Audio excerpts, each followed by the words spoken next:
two, our security agencies have launched an investigation, and they're looking at all the role players. And in fact, the first red flag is the fact that it's social media influencers who are promoting this. If it was a legitimate offer, you would expect credible government agencies or even government departments to be at the forefront of promoting opportunities like this, because we all know we've got a challenge of high youth unemployment rate in this country. Moniela also warning young women to be cautious and to avoid falling victim to these scams. If there are legitimate job offers overseas, government agencies and departments will be the first ones to promote such. There are lives of young people at stake here, so please shy away from them.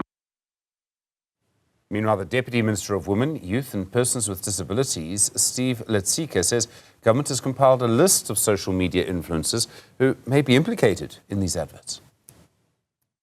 We've put together a list of, the social media influencers, and because this we want to hand over to law enforcement agencies to engage and to investigate and link of the substance of this. Yeah. These influencers are already removing videos. You can imagine how much of the risk this is associated. Our interest as a department is to protect young women. No 18-year-old should be subjected to this. So far, we have in our list over 10 influencers identified. We have already advertised this startup program, and in their own communication, they've alerted to being recruited to advertise these. But I mean, there are others who came out and already who have been in touch with us and said, we were reached out as an influencer and we refused. Julia Stanyard is a senior analyst at the Global Initiative Against Transnational Organised Crime. Julia, good afternoon to you. We know very little about what these jobs are, but they seem to be in Tatarstan in Russia. Do we know who's actually looking for these women to work for them? Yeah, absolutely. Thanks for having me. So what has prompted this investigation and these statements is a recruitment program which is known as the Alabooga START program. So this is a recruitment program targeting young women in Africa, Latin America and Asia, which is based in Tatarstan in Russia. And what this recruitment program is looking for women to do is to go work at what is known as the Special Economic Zone in that region. And the work that they're actually doing there is in the production facility, which is working to produce drones, which are then used in Russia's war in Ukraine. This is done kind of through deceptive means, and these young women don't know that it's military linked and what they'll be working on when they eventually get there.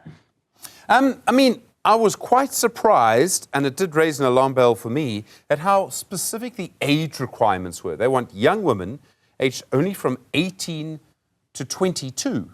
I mean, these are very young people who may be particularly vulnerable. Mm-hmm. Yeah, absolutely. And it's very specific, as you say. And I think there are multiple reasons why they're going for this particular age group and gender as well.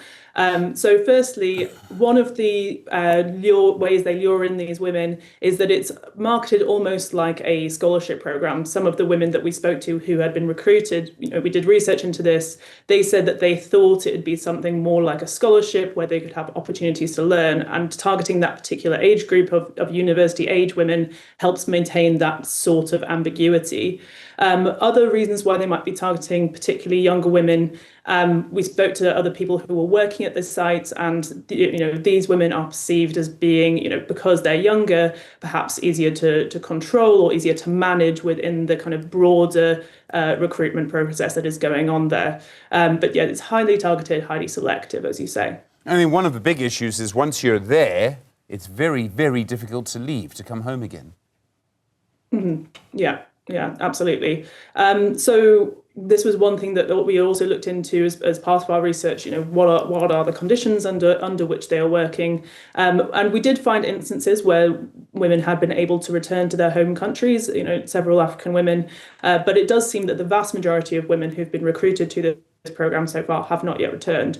And some of the other reporting onto this, there was an investigation done by the outlet Deutsche Welle recently that interviewed some women and their families in Zimbabwe, and they've been saying, some things that really do raise the alarm bells, such as, the one family reported that their daughter's passport had been taken, others saying, they can't return.